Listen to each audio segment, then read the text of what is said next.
Hello and welcome to episode 122 of Radio Gorepress.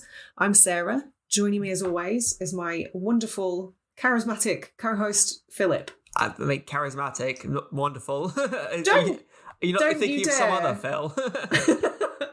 Don't throw my compliment back in my face immediately. How very dare you? Not sure I've ever been referred to as charismatic, so I'm taking it as a win. Take it and run with it. But now, just be aware that you have to live up to that at all times. That's the benchmark. Yeah, if you're joining us for this episode for the first time, don't listen to her. You'll only be disappointed if you do. I disagree, but there we go. How are you doing, Phil? Yeah, good. I've found my up until now fixed term contract at work has now been made permanent. So hooray! So yeah, got a full-time job now, which is very exciting for the first time in since October last year, I think. So which feels like last year or 2019? Last year.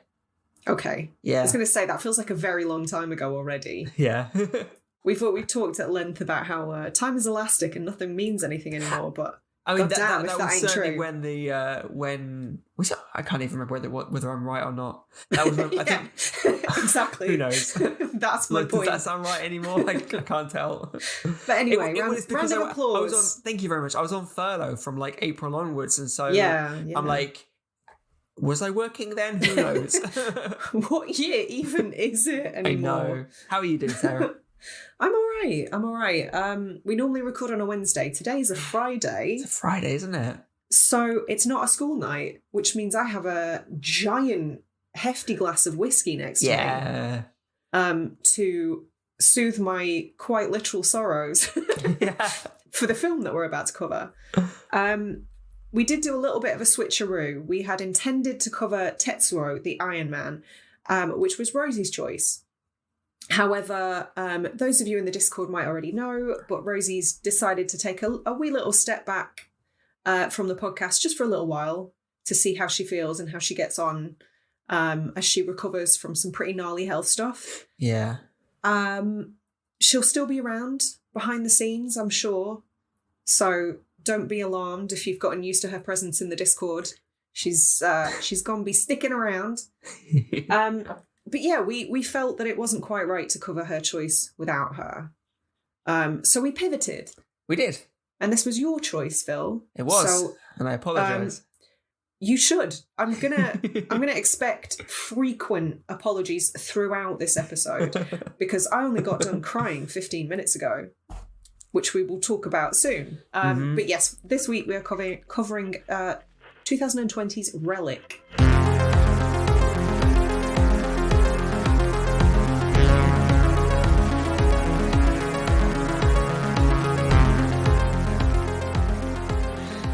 Yeah.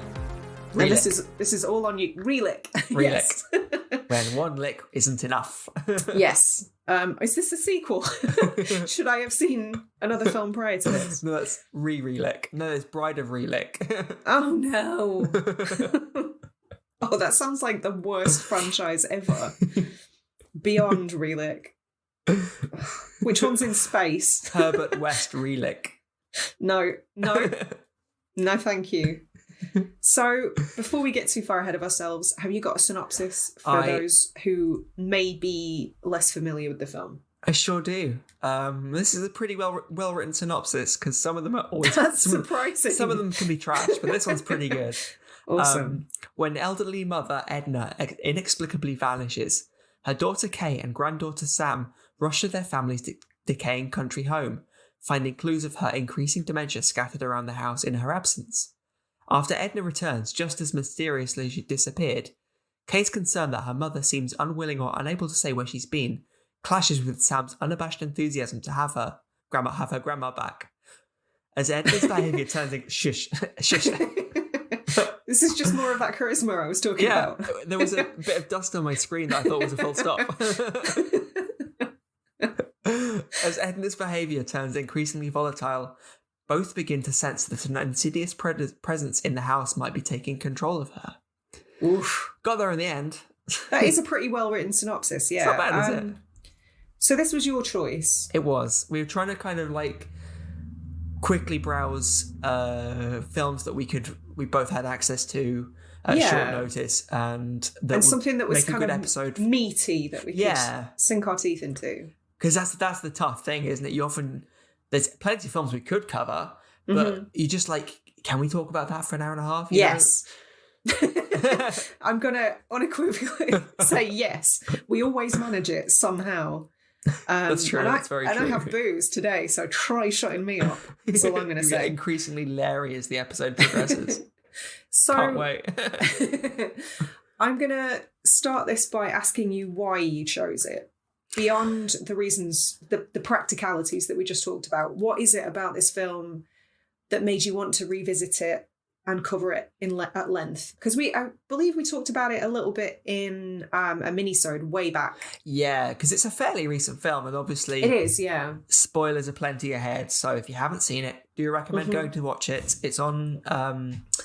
It's on Shudder in the UK, definitely. So go give it a find.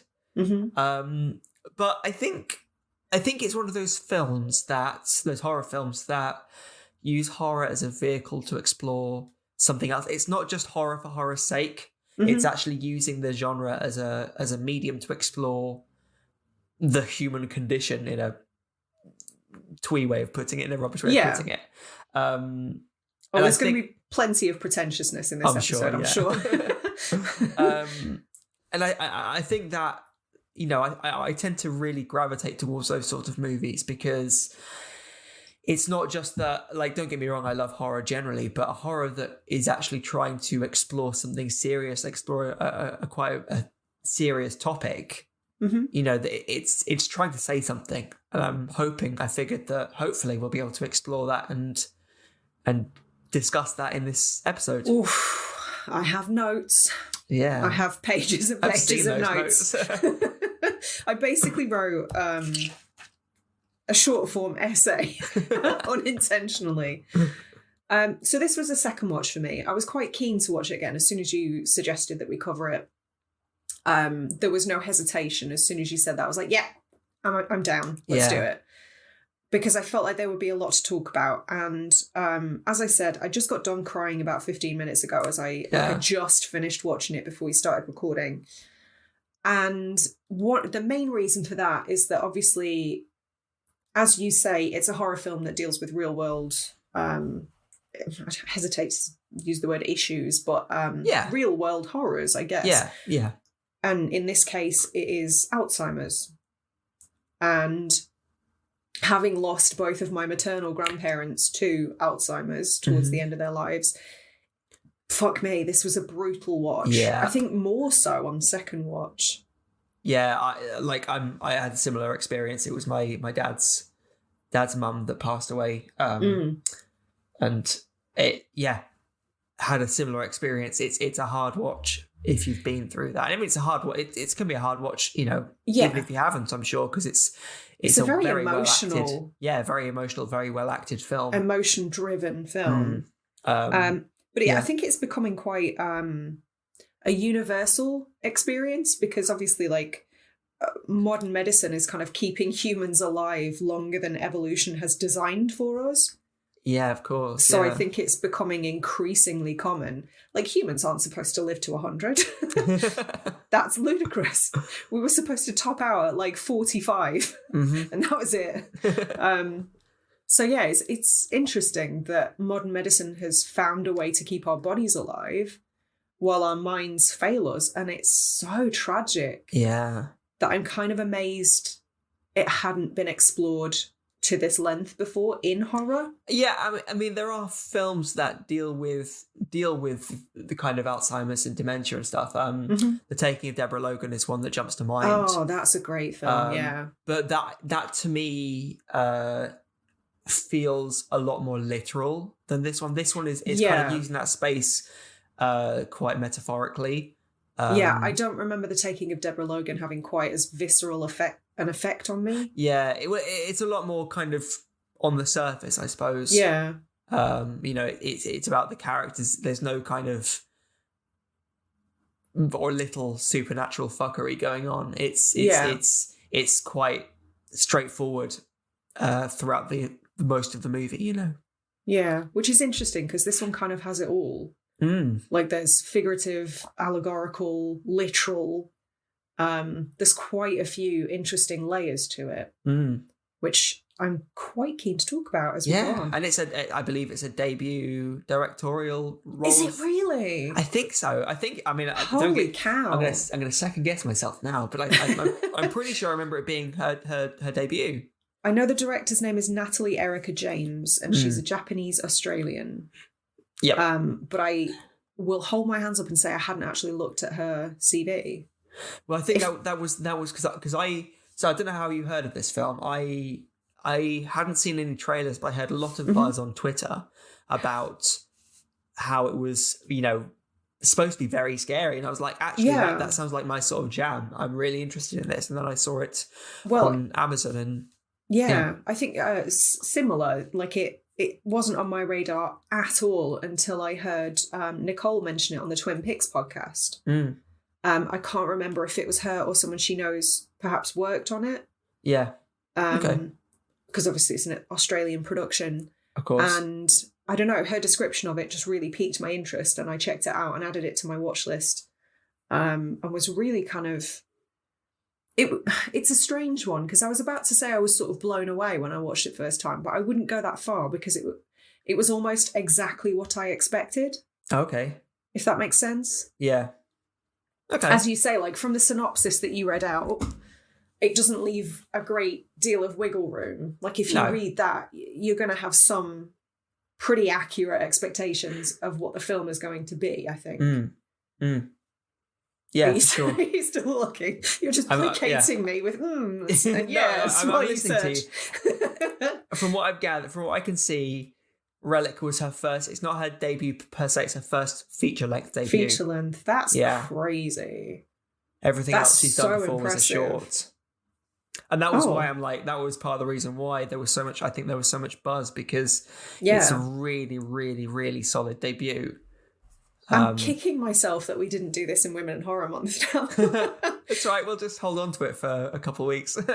Female directed movie about 3 generations of women. That would have been perfect. Oh well. But yeah, I think like from minute one, you sort of get an incredible idea of the atmosphere that's being created. My first note is how effective that opening is. Right? Just like, how slow and deliberate and eerie it is. And it's beautifully filmed, like in a fucked up way, in the way in which like Japanese or Korean horror movies are what I would describe as beautiful. Yeah. It's not like pretty to look at, so to speak, but it's very cinematic, and the cinematography is beautiful. I fucking hate myself for saying this, but like the mise en scène is just like chef kiss. It looks gorgeous. Yeah. Even though it's dealing with and showing you reasonably unpleasant things throughout. But yeah, that opening soundscape of just this like doomy series of noises, with something that is universally anxiety-provoking, and that is like an overrunning bath. We've all had that fear, right? I wasn't sure what you were going for, whether that or Christmas. Oh, that's a good point. Yeah, I do hate Christmas. Not everybody's quite as miserly as I am. No, I don't think that's as universal. But I feel like we've all worried about like falling asleep in the bath or something, surely. But yeah, just what a great opening. I think it's weird because I have never seen kind of, or I can't think of any, at least any films in which Christmas lights are used in a menacing way, like just that slow throb of like the reddish lights. They're Christmas lights. They're not threatening, but they should be joyful. Just with that opening, that slow opening, the music, the sound effects. It's so sinister, you know? Yeah. And like it just sets up this really dense mood and atmosphere that kind of doesn't let up throughout. And And even kind of in the first 5 minutes, just beyond that, they waste absolutely no time on like needless exposition. We learn everything we need to know from that opening kind of 2 minutes, then a very brief clipped answer phone voicemail message. And then you kind of see the younger 2 generations of the family driving to find their mother and grandmother. Mm-hmm. And that's like, in terms of show don't tell, that's excellent filmmaking. Straight in there. Like no time wasted, but you know exactly what's going on straight away. Yeah. There's no ambiguity. I think that's done so perfectly. For sure, yeah. And it makes total sense as well because, you know, it is ultimately Edna's film. It's about her. She's the one that's kind of in the spotlight. And, you know, sure, there's her daughter and granddaughter, but there's kind of no point kind of not getting to know them, but the film's about the relationship between all 3 of them together. And so, of course, it makes sense to get them in the same place as quickly as possible. Yeah. I think it's really interesting as well how accurately they sort of portray the differences between the relationships of the 3 generations of women. Like, there's obviously some sort of simmering resentment between the grandmother and the mother because you kind of get the impression that she was a bit of a problem child, bit of a tearaway. And she kind of resents her mom a little bit. And there's some mutual animosity there in the moments of clarity, at least. But the grandmother obviously kind of favourites and dotes on the granddaughter. Yeah. And I just think it's really interesting sort of seeing the different facets of the mother-daughter relationship between the 3 generations. For sure. And by the same kind of, on the same sort of lines, Kay, I think Sam calls her mum by her given name, her actual name. Or at least, I can't remember whether it's throughout or certainly at the start she does. And obviously there's, you know, I'm sure there are some families in which that's normality and is fine, but there's nothing that kind of points towards emotional distance than a kid calling their parent by their first name. Absolutely. In TV and film, we're definitely taught that kind of is a device to create the idea of distance. Yeah, emotional distance. Exactly. And like I said, it's nothing, you know, I'm sure there are families out there in which that's perfectly fine and nothing's wrong. But, you know, like you say, it's a bit of a shorthand for pointing at emotional distance. So going back very quickly to the like the sound effects and the soundscape that's created, I hesitate to call it music or a score because it isn't really. It's just like a series of sounds. And I read somewhere in the trivia that they are designed intentionally to kind of mimic what dementia patients experience. Like as they go in and out of lucidity and effectively have like auditory hallucinations, I guess. I've got something interesting. I haven't read that, but I've got something interesting to point out. So have you ever heard of I suppose it's an album called Everywhere at the End of Time? I haven't, no. I wasn't gonna mention this so soon, but that's a perfect segue. It's by a musician, English musician called Leyland Kirby, who goes by the kind of pseudonym The Caretaker. Okay. And this album is similarly, and it's why it reminded me of it. It's supposed to chart, or at least signify, the mental failing of someone with Alzheimer's throughout the entire album itself. And so what he does is he takes he samples clips from like old swing songs and stitches them together into a music track, and then slowly deteriorates them throughout the course of the album. Oh damn! That just gave me goosebumps. Yeah, apparently I haven't listened to it. Apparently, it's one of those things where it will kind of really get under your skin if you're kind of in that right frame of mind. But it's that same sort of thing. It's that's what it reminded me of. It's just that way of exploring something like dementia or Alzheimer's in a creative way. Yeah, and I think it's not just interesting, but it's kind of important in a way, because it's something that almost all of us are going to have to deal with at some point. Yeah. Whether it's kind of firsthand or dealing with a loved one. Yeah. So I think it's quite nice and quite important to find a way to put yourself in the sufferer's shoes. Because I think especially in this film, it's quite strange in that, like, not to sound right. So from my own personal experiences, it's very difficult to be patient with sufferers of dementia or Alzheimer's, because it involves kind of completely reframing who a loved one is as a person and who they are to you. And oftentimes they can become quite childlike. So it's easy to infantilize them, which isn't always the best tactic. But they can also become belligerent, sometimes even violent.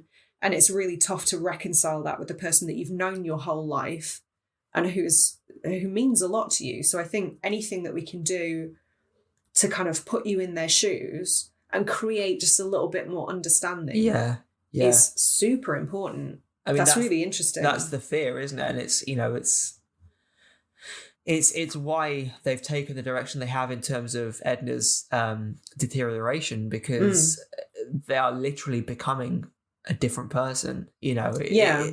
Certainly in terms of their personality anyway. You know, and that's why it's such a feared illness, because it removes everything of who this person was. Yeah. You know? I mean, it must be terrifying for them, like coming in and out of moments of clarity, kind of having moments where you think there are complete strangers in your house. When you're backed into a corner and fearful, you lash out. So it's completely, like, it makes a lot of sense, but it's really hard to wrap your head around that in the moment, because if somebody's being like aggravated or violent or a bit vicious with you, it's very, like, it's human nature to get quite defensive. Of course, yeah. So there must be so many emotions wrapped up in that. The predominant one, I'm guessing, is guilt, because, you know, you react in a visceral way as a knee-jerk kind of a thing, and then afterwards you go, fuck, no, shouldn't have done that. Yeah. But there's so many different things that you have to reconcile. It is terrifying. Yeah, I mean, I sure as fuck feel guilty over my grandma, because I mean, I was about 16, 17, 18 around the time in which it kind of took her. And yeah, I was old enough to know what it was, but I don't think I was kind of like emotionally mature enough to deal with it properly. Yeah, no, and so, not at that age. Actually, I think I spent more... I would have liked to have been with her more in retrospect. Yeah, of course. But it's difficult. It's difficult. Exactly. They're... only using my family as an example, a lot of the family that I don't see very much didn't really visit my grandparents in their final years. Yeah. They did here and there. But their excuse for that was they wanted to sort of preserve the memory of who they were to them at their best. Yeah. And while I understand that, I can't help but feel like they may regret that now. Yeah. I know I would. Yeah, for sure, because that is a very, I'm not going to comment because everyone deals with things differently, and I don't want to comment on what people's method of dealing with things, you know, and I can see why. I can see that, yeah. It is a really nasty one. It is. I knew this was going to be a weighty show. You're welcome. Quick, tell a fart joke. I don't know. I think obviously everything we talked about they do particularly well. But I think my favourite thing about this film is the physical representation of the decay. Like from an allegorical avenue, I guess. The mold. Like there's no better way to kind of demonstrate that insidiousness than to have it there in front of you. But we'll talk about that in a bit. Okay, interesting. I was gonna jump in, but no, fine. I'll wait and hear what you say. back to the beginning. So Mum and daughter, Kay and Sam, arrive at the house kind of knowing that their mother I'm just going to start calling them by their names. Knowing that Edna has gone missing, and I guess my interpretation was that they probably feared the worst. Oh, for sure, yeah. Like, they knew that her mind had been fracturing a little bit and that she may be dead. Like, maybe she wandered off, maybe she was dead in the house. They don't know. But I assume that they sort of arrived fearing the worst. But actually, everything that follows is far more horrifying. Yeah. And I think that's the worst part about Alzheimer's, is that death is actually far more dignified and brief. Yeah, for sure. So that actually would have been the less painful outcome. Yeah. I'm hesitant to say that, but... Yeah, no, I can see it, because that's why there is a debate about assisted suicide, because no one wants to see that, no one wants to go through that. Like, no one wins in that debate, you know? Are you comfortable saying which side of that debate you fall on, or is that too controversial? I haven't given it much thought. I think given complete consent and understanding, I think I'm pro it. I'm all for it if you're in your right mind. Exactly. I think you would have to be assessed by a accredited professional. And if you are deemed sane, then fucking you do you. Yeah. I think bodily autonomy for everybody is super important. Yeah. However, obviously, Alzheimer's presents a very big issue because people aren't in their right mind. They're only in their right mind in small windows of time. Yeah, and even then, are you sure? You know, you can't be sure that that's the case. Exactly. So that sort of complicates the issue quite severely. So I would have to say, with that in mind, no, I'm not for it in these instances. Okay.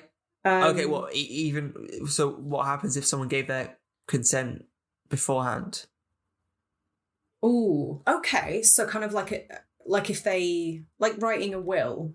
Yeah, like they say, if I develop Alzheimer's, pull the plug, kind of thing. Yeah. I don't know. That's tough, isn't it? That's why I said consent. Like, it needs to be a very, like, no one needs to be coerced, and no one needs to be. That's difficult though, because people change their minds on a daily basis. As, like, not to get too heavy, but as somebody who suffered from suicidal ideation in the past, I may have put that in writing at one point, but I sure as shit wouldn't want anyone to hold me to it today. You know? I'm saying, like, you know, if, for example, you got diagnosed and immediately went, okay, this is what I want. It's just going to be downhill. It's just downhill because that's the thing. Yeah. From that point on, it's just loss and loss and loss of dignity.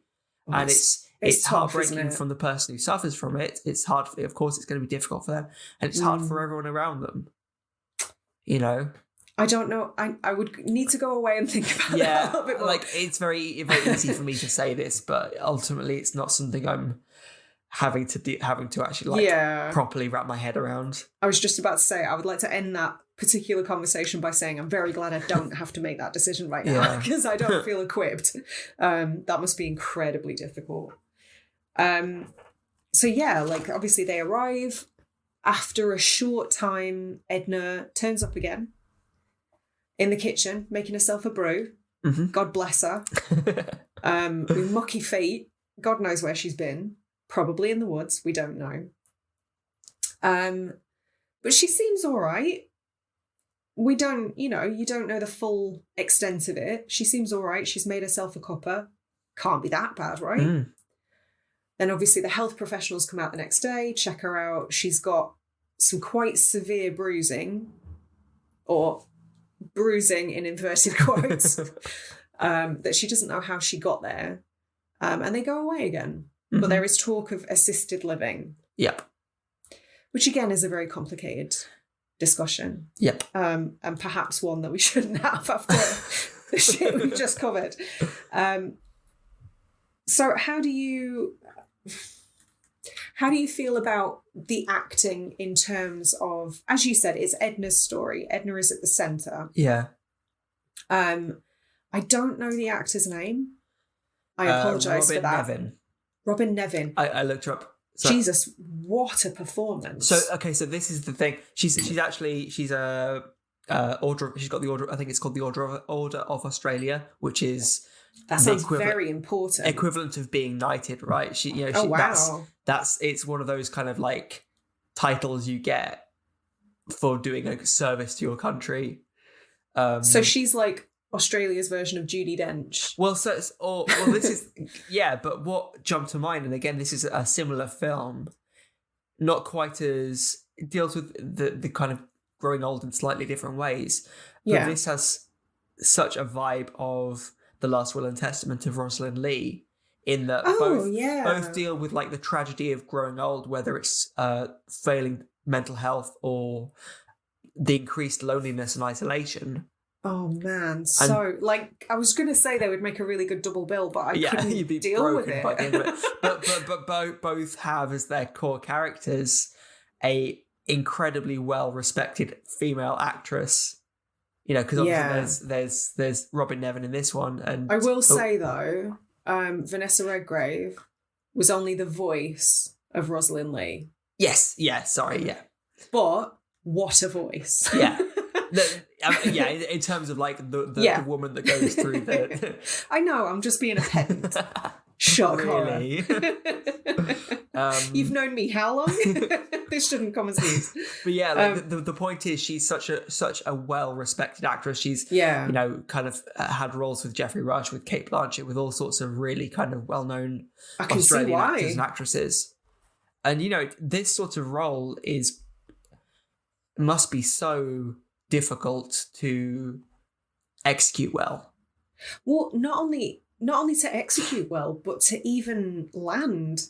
Because how many films are there about women, I hate the term, but women of a certain age? You kind of become invisible. You don't exist beyond a certain age as a woman. Yeah. Beyond 40, you're immediately like the desexualized frumpy mum. It's crazy. Obviously that's changing a bit now, thank God. Fortunately. But there really aren't that many roles, not interesting central roles for women of a certain age like this film. So I wonder what the competition was like. Yeah, I wouldn't. I'm personally happy with the casting. She was incredible. I don't think anyone could have done it better. No. Having seen that sort of decline firsthand, she was absolutely impeccable. Even just the kind of like micro face movements when you realise she's like lucidity is dawning on her, and she's actually coming to her senses a bit. That absolutely scene when she's outside after burying the photo album. Oh yeah, and she kind of like you can see the switch turning in her brain. Yeah, it's that switch from like backed into a corner aggression to absolute vulnerability. Yeah, it's heartbreaking. But yeah, she absolutely did that pitch perfectly. And actually, the other members of the family, Emily Mortimer and Bella Heathcote, incredible as well. Like Emily Mortimer, her accent wavered in a couple of places. She's an English actress, isn't she? So. She is, and it's really funny actually because I went to see the new Scream movie last weekend, which I will be talking about in next week's minisode. Stay tuned. $2 a month. Come join us. But in preparation for that, I rewatched the other Scream films, and I'd completely forgotten that she was in Scream 3. Oh, she's in it, is she? Yeah, like basically playing a version of Sidney Prescott in Stab. Okay.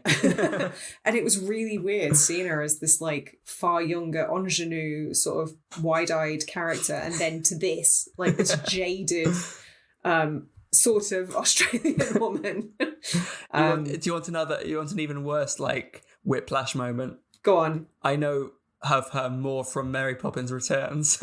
Do you? I've never seen that. That's the one I've seen recently. I was like, of course, I've seen her in a bunch of stuff, but it's one of those things where I think, how you kind of see an actor or an actress in tons of stuff, but it's only one specific role that you're like, look them up, and then that becomes their defining role, even though there's plenty of stuff beforehand. Absolutely, yeah. And then you go back and you think, oh, they're in that, oh, they're in that, oh, they're in that, Yeah. Well, it's funny you should say that actually, because Bella Heathcote, I immediately jumped to the Neon Demon. Yeah. no surprise, since she is stunningly beautiful. But yeah, I'm sure she was in a seminal Australian soap opera as well. I don't know which one, but they all, it's always like one of three. Yeah, it's always like the sort of child actor to Home and Away to Hollywood pipeline. Yeah. It's really bizarre, but it's so common. But yeah, she was great as well. Like, everybody in this was super believable. And they felt like a cohesive family unit. Yeah. That's not difficult. That's not easy to pull off, should I say. No, for sure. You know, they had that perfect blend, because there was conflict, but you could see that they cared for each other, and there was that relationship. You know, and that's the kind of, that's what this film needs, because you know, if Kay and Sam had been like a completely cohesive unit, then actually they'd have probably handled the situation a lot better. But it's the fact that and there would be no stakes. Yeah, but it's through the film. I mean, you know, jump to the end, spoilers. That the last shot is all three of them just cuddling together. Oh God, don't. We'll get to that. Oh, you know, my heart broke in two. You know, and that is a perfect representation of how they've come together as a family. Yeah, and it wouldn't be quite as believable either, because like I don't know any family where everything's just fucking hunky-dory all of the time. You need those moments of like abrasiveness matched by the familial warmth, like peppered throughout, like in the film.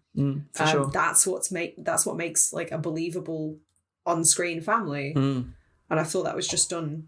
It was pitched really nicely. Yeah. So kind of going back to the physical manifestation.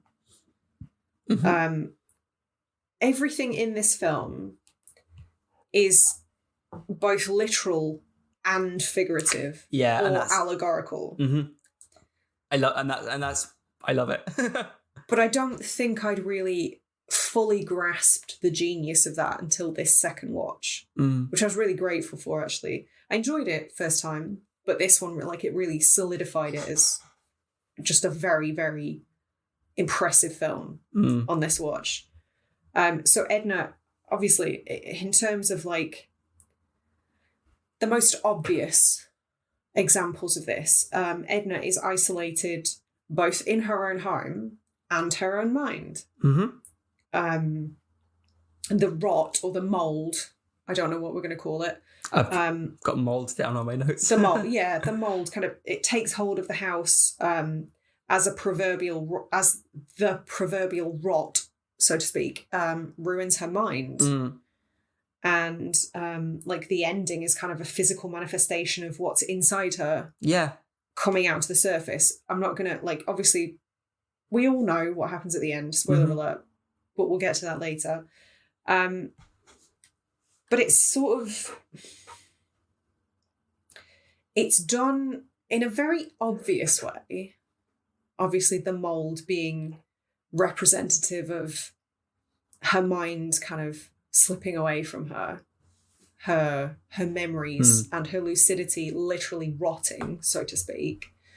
But it never feels pandering. It's an obvious comparison to make, but it never feels like it's overdone or like it's heavy-handed, if that makes sense. Yeah, for sure. Like I think because it is effective both as a run-of-the-mill horror movie and a allegorical film with a message, you know, because actually you remove all the kind of the representation of dementia and Alzheimer's. Actually, there's some really effective spooky moments in there, and it works as a surface level horror movie as well. Well, actually, that's a really perfect time to start talking about that then, because I think you're completely on the money there. I think if you remove, like you just said, if you remove all of the allegorical elements, it just works as a really impressive horror film. And it gets compared to The Babadook quite a lot. Understandably so. I think Babadook is perhaps a little more literal, a little more superficial. Yeah. Because really the actual, besides the ending. So. Yeah. Besides the ending. Yeah. But yeah, I think it's an easy, maybe lazy comparison to make. So I don't want to labour that too long. But it's interesting. Before we started recording, I was doing a bit of research. I read an interview with Emily Mortimer, and I watched an interview with the director, Natalie Erica James. And it wasn't until she started talking about being Japanese Australian and kind of bringing the Japanese sensibility to the screen that it sort of clicked in my head. And I was like, fuck, yeah, it's got so much in common with J-horror. And it hadn't, that hadn't occurred to me on the first watch. But obviously, I mean, stuff like Dark Water comes to mind, for example, in terms of visuals anyway. But she also talked about like the final scene, which we'll talk about a little bit more, is kind of a version of traditional Japanese funeral rites. Oh, okay. Which basically boils down to like the deceased, the relative, you kind of wash their body in a ritualistic way prior to their burial, prior to their funeral. And that was supposed to be sort of representative of that. So there was a lot of like not only filmmaking, but in terms of the story, she brought a lot of like traditional Japanese elements to it, which I hadn't clocked. I didn't either. Like, and to be honest, I didn't even realize she was kind of part Japanese as well. And now that you mention it, that makes total sense, both in terms of the very superficial elements, in terms of, but also as just the tone and the actual filmmaking of it. Yeah, and the supernatural elements as well. Yeah, exactly. Very fitting with J-horror. And, well, just Asian horror in general. It's always a ghost. There's always ghosts. I love it. That's why I love it so much. I can't remember who I was having a conversation with recently, but they said they were just turned off Japanese horror because they were just like, it's always a fucking ghost. It's just always a ghost. Can't suspend my disbelief anymore. But it's not a ghost in this. True. That is very true. It's not a ghost. Seems like it, but...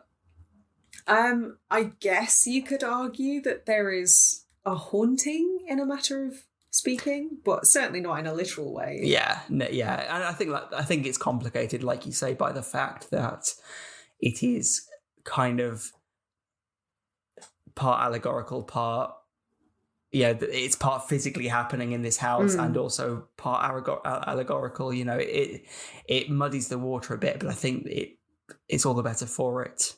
Yeah. So until this second watch, I think my first watch, I took it more on face value. And it wasn't until watching it through a second time that it really sank in the symbolism and the importance and the relevance of the stained glass window that we see at several points throughout the film. But I think that's one of the first things that we see. I think so, yeah. And I think you already see the kind of the rot, the mold setting in. Yeah, but it's a very distinctive window, which I think is just a really cool aesthetic touch. But I hadn't realised there are certain moments that you kind of get the impression are either flashbacks or dreams, or maybe even hallucinations. It's not 100% clear. But there's a very elderly man in a house with that window, and he dies. And then you kind of later come to learn that the origin of the stained glass window comes from the flashbacks, who it turns out is Kay's is it Sam's great-grandfather? Kay is Emily Mortimer, Sam is Bella Heathcote. So I guess Kay's grandfather. And it turns out that he was living in a property close to the house, but he had obviously started succumbing to Alzheimer's, and the rest of the family had just sort of completely neglected him to the point where by the time they found him, his body had completely succumbed to like total putrefaction, which we see in quite disgusting glory. The effects team need a round of applause at this point, which sort of adds to the quite literal horror. And I believe one of your notes was about the body horror. Yeah. That's a good time to mention that. But yeah, then you later sort of come to learn that the window was removed from that structure when it was bulldozed and transplanted to Edna's house. So kind of the director said that in the tradition of like these Asian ghost stories, it's almost like the trauma-infused bad juju was sort of like infecting Edna's house. Like a ghost, I guess. Yeah, for sure. Even though I just said there isn't a ghost. Like a ghost. It's the window. Like the real ghost was the window we found along the way. I don't know. I tried. As an aside, I do love, it's not a trope per se, but I guess it's a filmmaking device where you get a shot starting at one point. Yeah. And then it cuts off just before, you perhaps see what it's about to reveal. And then you see it later and a little bit further. You see a little bit longer. And then it cuts. And I think... You fucking tease. It really evokes that sense of dread because you know something horrific is waiting on the other side. And it keeps you on the hook as well. Yeah. It's compelling. Because you know that if you stick with it, at some point it's going to pay off. It's quite clever. For sure. It's manipulative. Natalie, Erica James, how dare you? But it fucking works. Yeah, for sure. Go on. No, Sorry. I think in terms of, as you say, kind of the house reflecting her mental state, I think that whole revelation that there's an entire part of the house that has been sealed off, whether literally there or kind of metaphorically there is a question. Yeah, I couldn't work that out. And to be honest, I don't care because... No. It's funny, isn't it? I found myself having that exact thought towards the end of the film. I was just like, it doesn't matter. Yeah, stop overthinking it. Like, I think if I'd been enjoying the film less, I would have probably picked that up as an issue.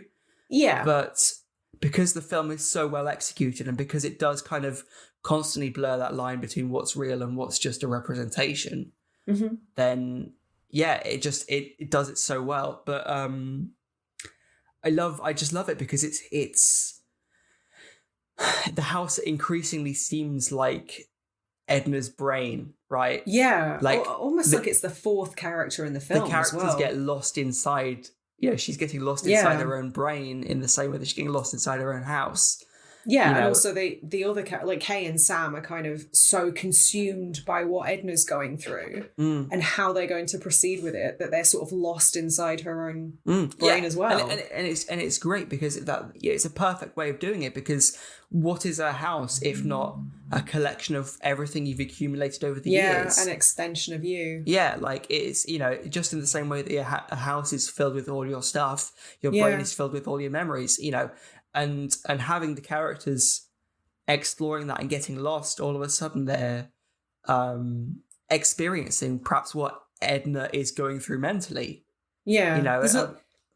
Sorry. I was going to say, it's interesting you say that, actually, because there's another point at which you've already touched on it, but when Kay finds Edna and she's kind of run into the forest with the photo album and you see her eating the photos, which... Even saying that sounds ludicrous and laughable. But somehow it's just the most heartbreaking thing I've ever seen. Because on a primal level, you could interpret that as her desperate to keep these memories a part of her. And that's just, oh God, I keep getting goosebumps. It's so sad, Phil. It's so sad. But I think that's part of the reason why I love it, because it's... it's not just a horror for horror's sake. It's doing it for a reason. It's exploring a very human condition, a very human feeling. And that's just tragedy. It's just it's why Hereditary is so well received. It's just the grief and the tragedy that these characters go through and how well executed they are in the film itself.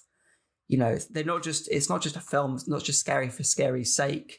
It's actually doing something specific with that, and they do it so well in this film, Yeah, and it's scary in a very real and human way. It's not a supernatural like entity. It's not something that we don't deal with. It's rooted in very real, very depressing realities. And I think actually that's kind of a manifested best in the fact that you kind of get the impression that Edna's grief is almost constant. Because obviously this is a film about grief.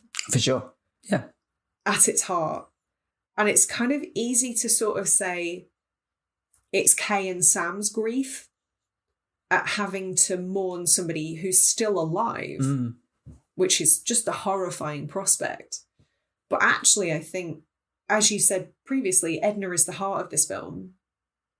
And it's more about Edna's grief than anything, because her grief is almost constant in the fact that she forgets and then in moments of lucidity has to relive these losses, which must be just unimaginably horrendous. And they do a really good job of like showing you just how difficult that must be, not only to live through, but to be around people who are going through that. Yeah, and actually, like, it's both.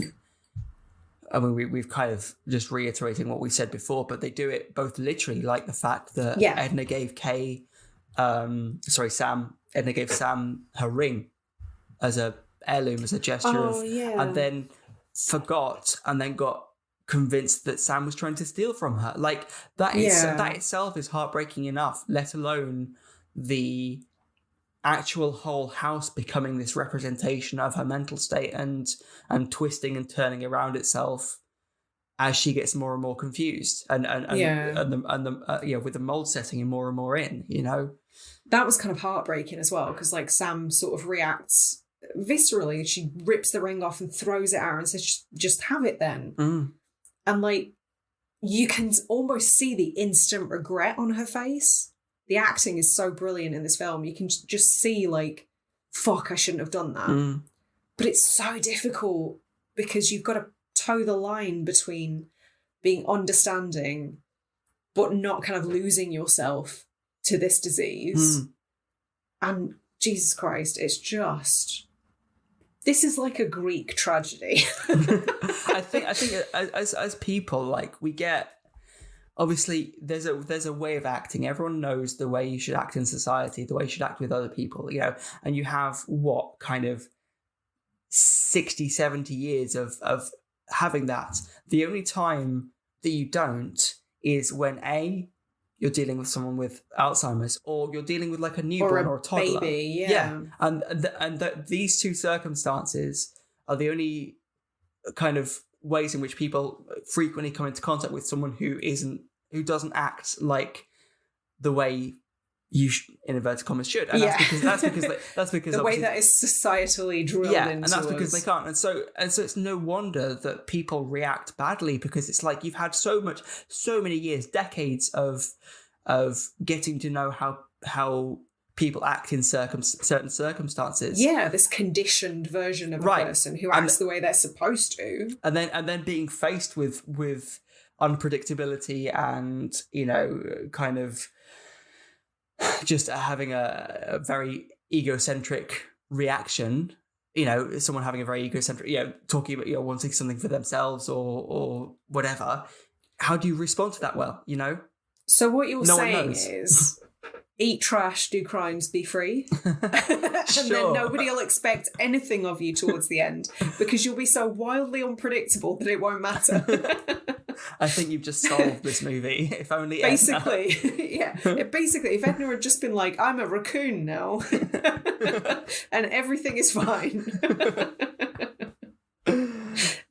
I do, before we start to kind of wrap up, I do really want to start talking a little bit about the body horror. And the fact that this film is sort of unique to me in the sense that I'm quite used to films that have a supernatural edge and that are quite gloomy and dense and moody, but they don't normally make me wince like this film did. Which moments? There's only a couple moments, like when she's kind of scratching at her chest. There's another moment where she's sort of in animalistic mode and she turns around and she's like jabbing her face with some sort of knife. I couldn't make out. Yeah. But there were definitely a couple of moments where I was just like, no.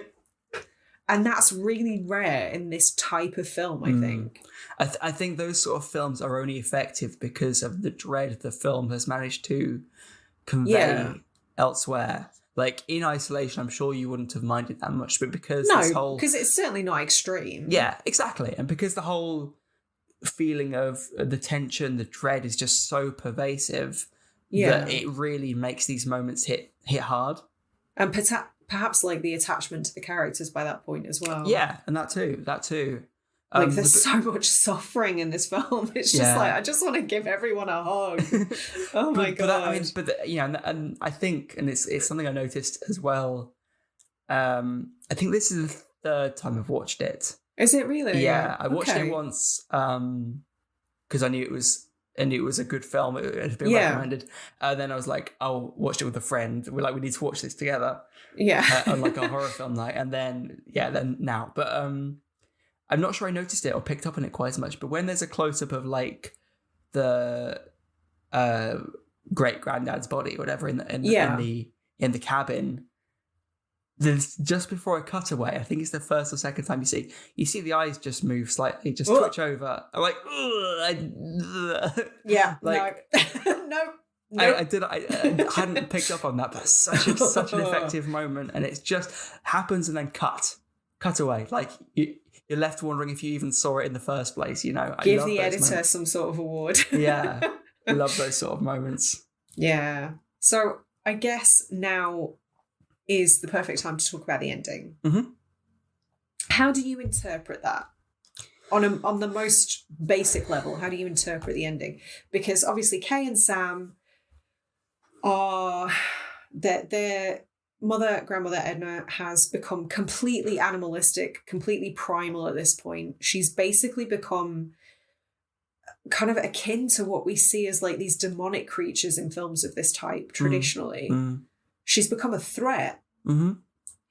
And not just her, but the house itself. And they spend such a long time trying to escape from the house and to escape from Edna. And they get outside and then Kay kind of goes, I can't, I've got to go back. I have to go back for her. And she's, at this point, Edna's just like this, and I don't mean this in a detrimental way, but like this pathetic creature on the floor who's wheezing and can't do anything for herself. And Kay kind of lovingly takes her and starts to look after her. And obviously that's a very literal interpretation. But then at that point, she starts to effectively peel her, which is the only way I can describe it. Yeah. Which kind of like blindsided me the first time I watched it. I was just like, huh? Sorry, what? But on second viewing, makes a lot more sense, especially with the interview with the director in mind about it sort of mimicking Japanese funeral rites. Yeah. But also on the most basic kind of metaphorical level, it's Kay stripping back the pretense. Yeah, that's how I took it, and I love the ending because actually, it's aside from like the last shot. Yeah. So sweet. It's such a sweet ending because Kay has finally embraced what's happened to her mum. Yeah. And I think like there's no going back. You know, she's toyed with the idea of putting her into a home and gone, perhaps that's not the right thing. She looked after me, I should look after her. Yeah. Yeah, and what Kay does, and that's why I think the whole kind of peeling thing is effective, because she is embracing it. She's actually saying, no, this is who my mum is now. Yeah. Like, I'm not pretending, like you said, not pretending anymore. It's just, this is, she's this kind of pitiful, wizened creature. And despite that, cuddles her, cozies up to her and embraces her. And then it's definitely a moment of acceptance, isn't it? She's just sort of literally kind of very literally peeling back the layers and going, oh, you're not who you used to be. Yeah. This is who you are now. I need to love you anyway. Yeah. And then obviously Sam comes in and they all make up. Don't! I'm gonna cry again. Oh my god. I can't cry while we're recording. Can we talk I've never done that. Can we talk about... I'm trying to move the conversation on, Sarah. Okay. Can we talk about how cool that whole, like, crawl space kind of... wow, yeah. Between the like, rooms between the walls sequences. I love it so much. The thing that gets me, and... I noticed this this is something that I always have loved since watching this film, is the fact that regardless of how bonkers the house is, regardless of how tight the crawl spaces are getting, you're still getting the same decoration. It's still wallpapered in the same way. There's still those like twee kind of like old people lamps that you get. Little tchotchkes everywhere. I mean, my grandparents had it as well, that kind of like tasseled ornamental lampshades.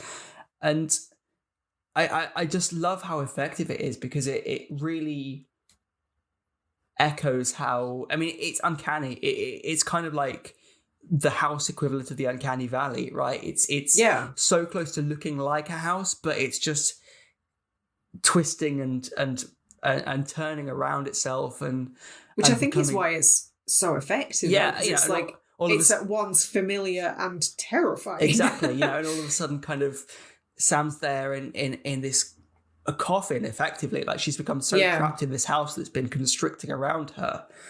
And she notices the kind of mold and rot on the floor, bangs her way through, and all of a sudden she's actually realised gravity's all wonky, and she's she's kind of But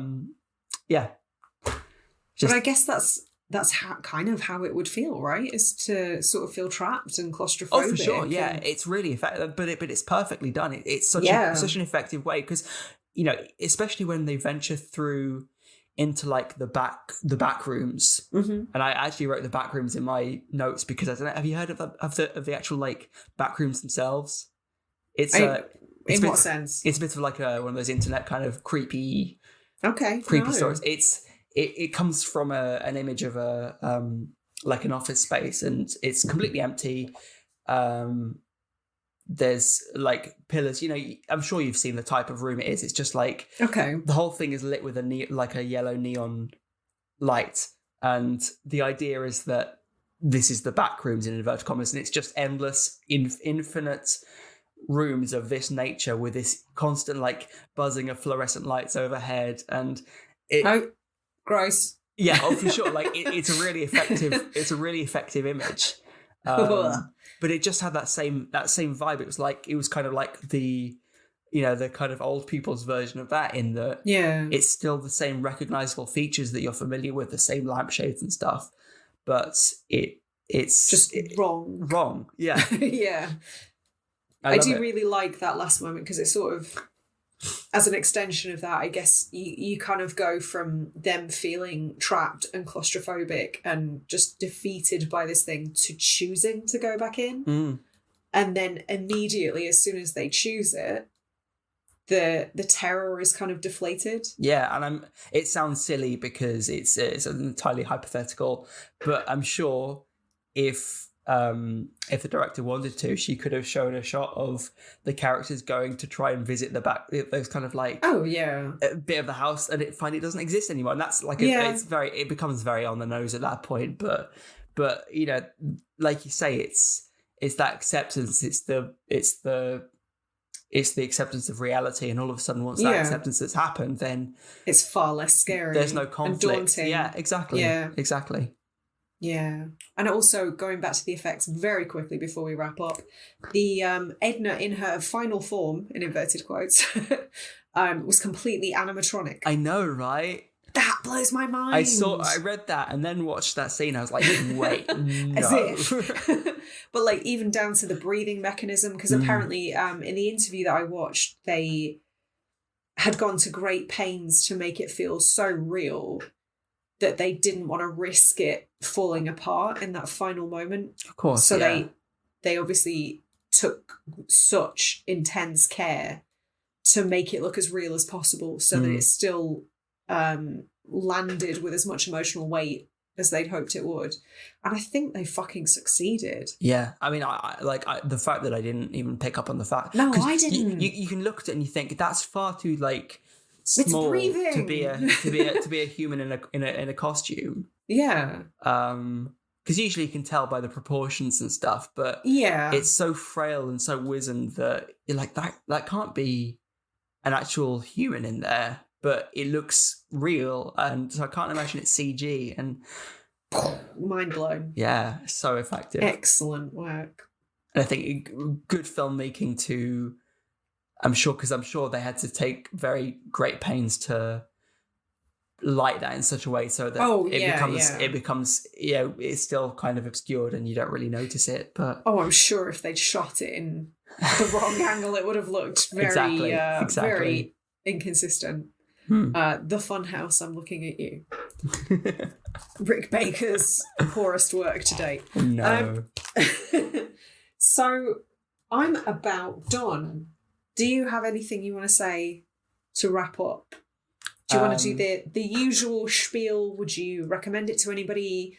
Would you watch it again? What are your final thoughts? I mean, just a quick shout out to Jimmy.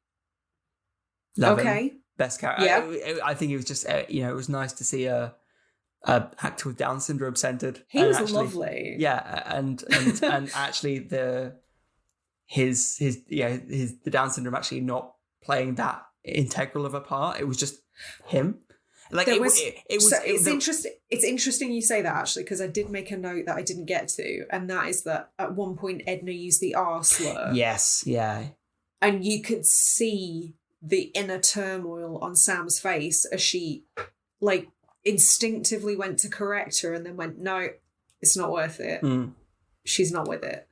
But otherwise, yes, I think great inclusion. Yeah. That was the only note that I had mentioned. Just wanted to mention Jamie. I think this. I don't think I would not recommend this film to anyone, because I think it has something for everyone. For kind of like, I hate the term, but elevator horror fans. It's got. God. It's got. Have you seen Scream 5 yet? No. You might, right, we'll talk about that and their view of elevated horror next week. But it's got kind of something for that crowd, in that it's definitely saying something. It's exploring quite human emotions, very human emotions. Yeah, quite intense stuff as well. Yeah. And stuff that's, especially for people from our generation, is likely to be quite raw. Yeah, for sure. But also it works as a complete, like, straight up horror movie. Like, it's genuinely scary. There are genuinely frightening moments in there, gross moments. And I can't see myself not recommending this to anyone, Yeah, I'm inclined to agree with you. I think I would recommend it to most people, but it might come with caveats for some. Yeah, I suppose. I guess. I might prep them. It's probably one of those films where, like, the wrong sort of person. That sounds horrible, but like certain people would go, "Oh, well, that doesn't make any sense. Why is that? Yeah, I think you need to embrace the weirdness of it. Always. Can that be our new sign off? Embrace the weird. Let's get weird. I'm down. I don't know. Workaholics might sue us. I don't want a Comedy Central lawsuit. Yeah, I'm inclined to agree with you. I think this was a really good shout. I'm glad I watched it again. I have since ordered the Blu-ray. That's how much I enjoyed it. I'm glad you enjoyed it so much, because I think I saw it before you. Which is quite a rarity these days. Yeah. I know I'm a loser. I wish I had the time to watch that many movies. But I'm glad it's actually grown on you. I'm glad you appreciate it more, because, like, it blew me away the first time I watched it. See, I really liked it the first time I did, but it took until this second watch to really cement it as, like, I hesitate to say modern classic, but it's definitely one that I'm going to return to. Definitely. Excellent. Well, this went better than last time. We agreed, at least. That's true. That is true. A step up from the people under the stairs. I still think you're wrong, however. Well, I still think you're wrong, so... It's just, I don't That's know. the beauty of opinions. Is that everyone's wrong. Yeah, we're all wrong sometimes. That's the spirit. That's the way to look at it. No, I really enjoyed this. I think it was a nice opportunity to delve a little bit deeper, get a bit more serious, which we don't often do. Yeah, I was just stoked to watch it again. So thank you for that choice.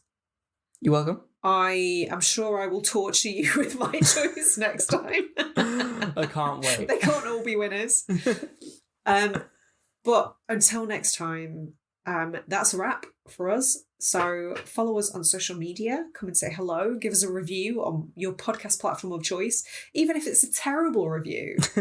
All engagement is good engagement. Yeah, if you give us a 1-star, at least make it compelling so people investigate. That's my theory. Yeah, we would love to engage with you on social media. So come and find us at Radio Gorepress on all of the big ones except TikTok because we're old. And until next time, stay spooky. Bye-bye.